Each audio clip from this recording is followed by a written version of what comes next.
Okay, so welcome back. All I've quickly done here is lowered the master volume a little bit because the drums were pushing it into the reds. Some of you eagle-eyed viewers may have noticed that, like you always do. And also I've just labeled those kick snare hats. If any of you followed my previous tutorials, you'll see whenever I have tracks that are still in MIDI form, I put a little M in brackets just to remind me that I haven't yet converted them. It's just an easy visual aid. I can quickly look to know that I know you can do it here, but it just helps me to know that they're still in MIDI form. That's all I've done off camera. Now, we come to the bit that I'm most asked about when it comes to this kind of IDM intelligent techno is how on earth do you come up with those chord progressions? Also had many questions about my beauty room project, which chord progressions played a very key part in.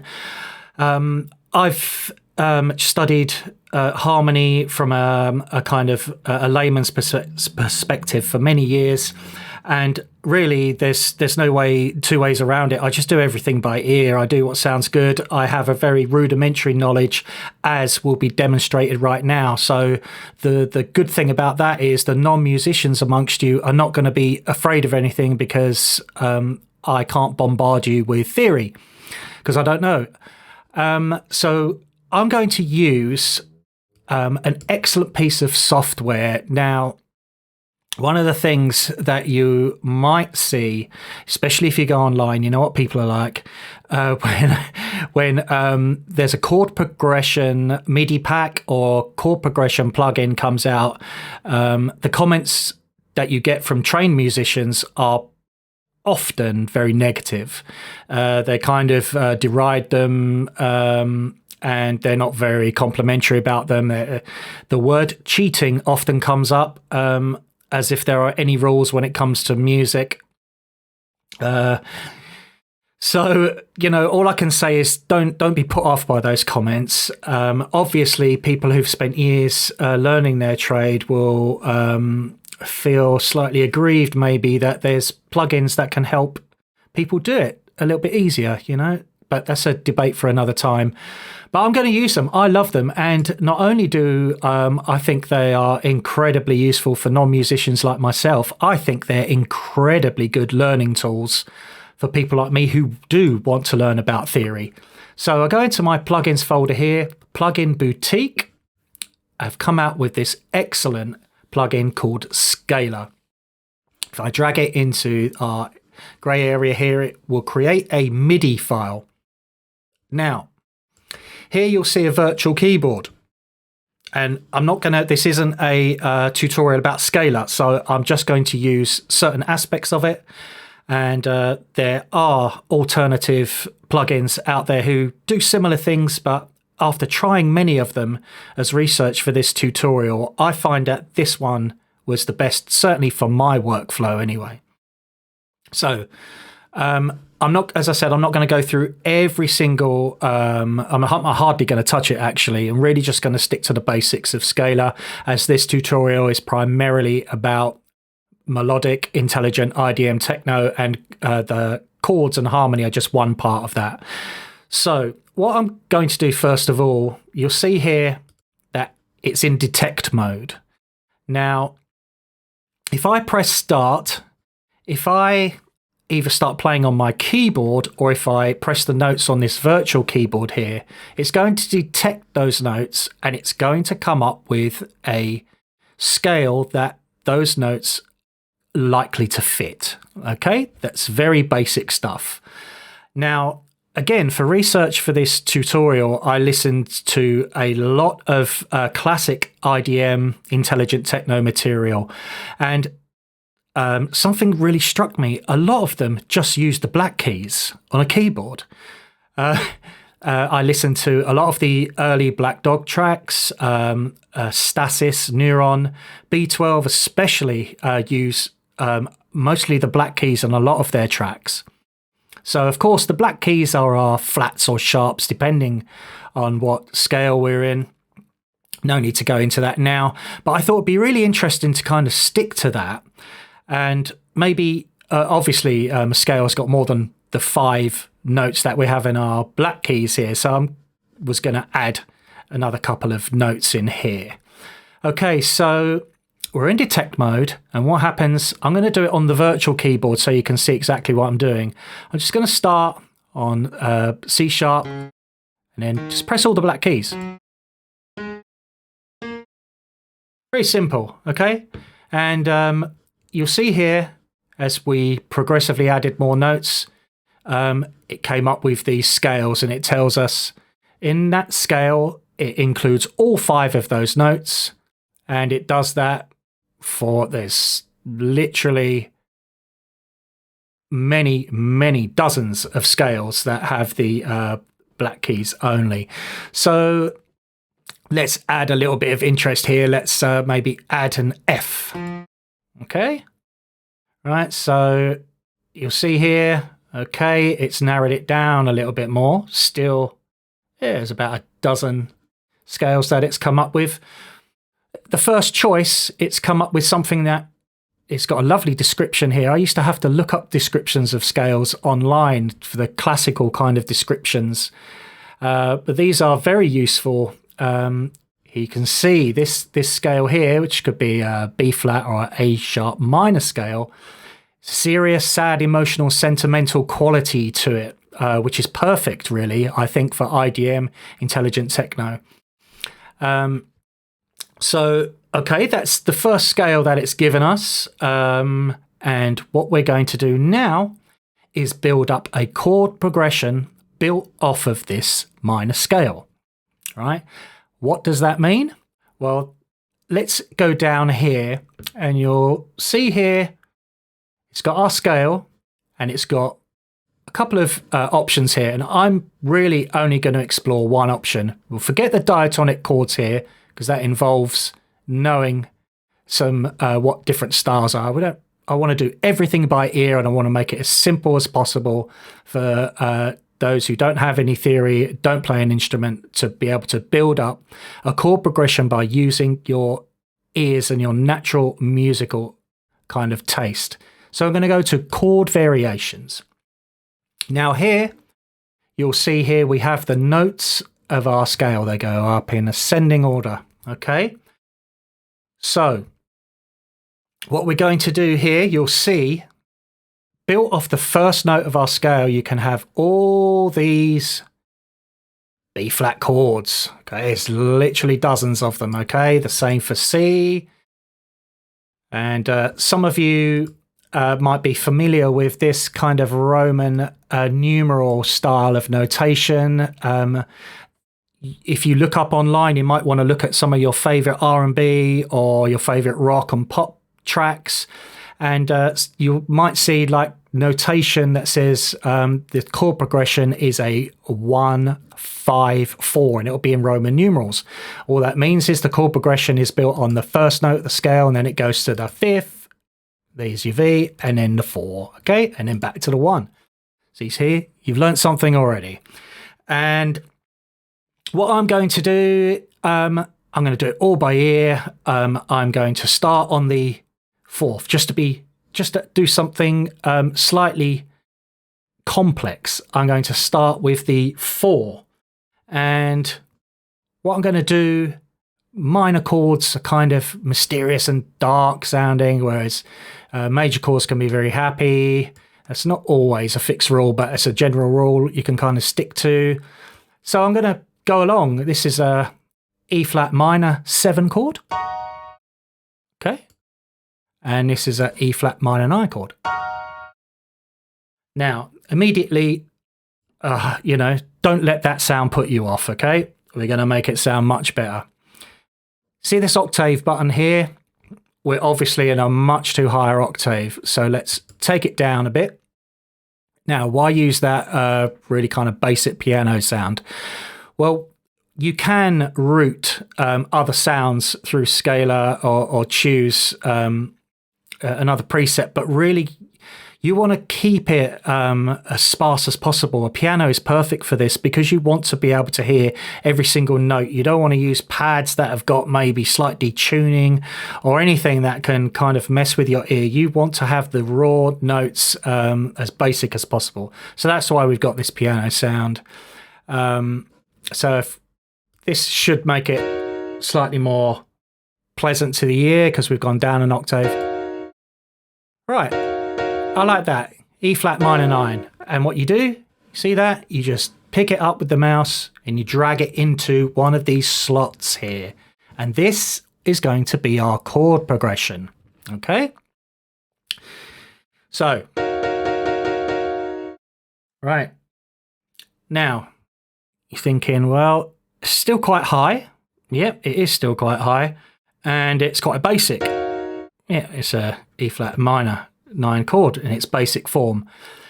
Now, again, no need to get put off. This is quite simple to understand. What we're going to do is lower the octave again. Sounds really nice and rich. I'm going to lower it even further. Right. Now, that's far too low. In my opinion, for a track that's going to probably interfere with the upper reaches of the bass. But I've done it deliberately because when I show you the MIDI clip for this, you'll perhaps be able to visualize this easier. But I'm going to use this feature here called inversion to lift up, again, the notes to a higher register. Now, what an inversion is doing with a chord, if you imagine a chord with a set of like 4 notes stacked vertically, one on top of the other, what we're going to do, what an inversion does, we're going to take the very bottom note and we're going to place that at the top. So we're going to go up an octave. We're going to move that bottom note up an octave, or it could even be 2 octaves, depending on how large the chord spans. And that is called an inversion. So you'll hear the different qualities, same notes, it's just that you're moving the bottom note up. So you'll hear the different, it gives it a very, I love it because it gives it a slightly different feel. And what a pianist will do if he's improvising, for instance, he'll maybe play the chord in its original format, and then to get a little bit of variation, he'll play it in an inversion. Same notes, but just a different order, okay? So we're going to go, that's our first inversion, and it's still low, so we're going to do another one. We're going to take the next bottom note and put that on the top. And again, third inversion, okay? Now, a properly trained musician will now say that it's become a different chord, perhaps, but that's all we need to know. This is the E flat minor 9, and we've just put it in its third inversion, and it's given it a really interesting quality. This is what we had before. And now we got this. To me, that sounds more sophisticated. It sounds a little bit more complex and stately. It's just something that my ear is picking up on. Having it in its original, uninverted format was just a bit dull, to be honest. Okay, so that should be, again, we've gone a little bit more complex, but inversions, read up about them. They're fairly simple once you just realize it's the same notes, you're just ordering them differently, and they're called first, second, third inversions and so on, okay? Right. Let's choose the next chord in our progression. So we go along our scale, and after that kind of odd opening starting on the 4, I'm going to go to the kind of homely note of the root note of our scale here. And again, I still want to keep that kind of minor feel. So, and again, I don't want to get too complex with these. I mean, check this out. That's adding a 9 and 11. And you've got a whole range of choices. You can really spend, and I do, spend hours with this plugin coming up with really sophisticated, fantastic chord progressions. I'm going to choose something, again, fairly basic. So we've got a minor 9 here. Let's choose a minor 11 here. Okay. So once again, I'm going to play with the octave setting and the inversion setting to get something more interesting and closer to this as well. I don't want to leap up and down too much in my progression. That's too much of a leap. It just sounds odd and wrong. So again, let's bring it down. That sounds really rich. That's a lovely sound, isn't it? But again, I want to give it a different quality by adding the inversion. You see how a non-musician like myself can come up with incredibly interesting, complex chords using this plugin. It's fantastic. Anyone who doesn't think this is, a great learning tool or, some kind of cheating is just ridiculous, in my opinion. Okay, let's finish off this chord progression. You can see you can literally go on for hours. I'm just basically using my ear. I do have experience with going around making chords for a couple of decades now, so I kind of know what I'm doing. But all I can say is, just experiment. One of my favorite tricks here, I love doing this. I do it in a lot of my tracks, is switching from the minor to the major. So rather than a simple major 7, let's go for like a major 9. So it'll be... And again, that sounds horrendous. So down an octave. And we're going to do some negative inversions here to bring the chord down. I want to kind of get all these in the same range if possible. Not jumping up and down too much. Staying within, maybe an octave and a half range will be my ideal scenario here. We'll be able to tell that visually when we drag it into a MIDI slot. Let's finish this off here. Let's go to build something off the 5th note of our scale here. Let's keep something very simple again. Let's just use a minor 7 this time. Let's make it kind of bit richer.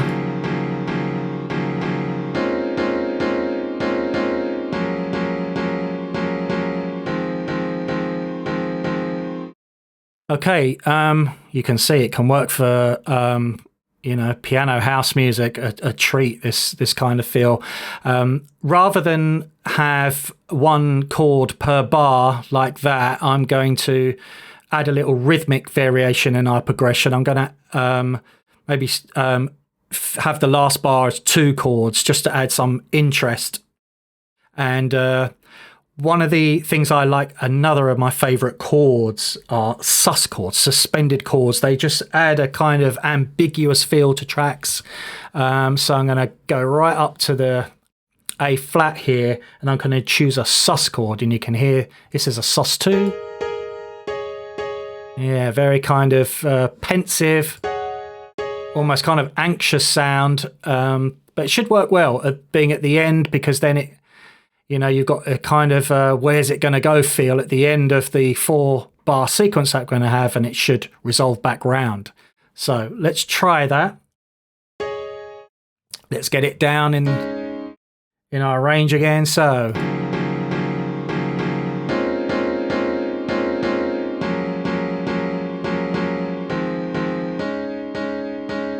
okay, all right. Now, how do we get this into our track? Very simple. It's got a drag and drop MIDI feature. Here, if you click on this notation button, you've got the duration here. So you've got 1/8 notes, quarter notes, half a bar. Okay, let's choose a bar. So it's going to create a bar for each of these chords. We want a 4-bar sequence, so we're going to have it's going to create 5 bars, so we're going to have to shorten these 2. You'll be able to see exactly what I'm doing. Sounds more complex than it is. It's quite simple what I'm going to do.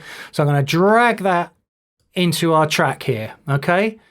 And we don't need that anymore. We'll keep it there just as a reference. I'll tell you why later on. So let's open up and you can visualize our chords here, okay? So when I was talking about inversions, just taking the bottom one there and raising it up an octave, okay? Simple as that. Same note, C sharp 2 becomes C sharp 3, and this one here, the D sharp, becomes the bottom note of that chord, and it, even though you're using the same notes, it gives it a totally different flavor. It's very, very I love inversions for adding a little bit of perceived complexity. It's the best way to describe it, I think. Okay, so as I said, we are going to fit these last two into our last bar. So we just shorten them like this, okay? And it becomes a nice, neat 4-bar progression. Now, just a couple of things to visualize that I can see visually before I actually get into which sound I'm going to use for these chord progression. You'll see here that we've got 3-note chords and 6-note chords. So I'm going to kind of balance these up. What I do like about them is you can see that they're kind of in a just about an octave and a half range, which is exactly what we wanted when we started out. So I've achieved the goal with that. So I'm going to show you how to tidy this up a bit, and then we're going to work on getting a proper pad sound for this genre of music. Thanks everybody for watching, commenting and indeed liking. We really do appreciate all the support we get here on our Sonic Academy YouTube channel. So if you found this video super useful, please, we'd love you to hit the subscribe button. We update the YouTube channel every week with new content. And if you want to watch some more relevant content, just click on the videos beside me.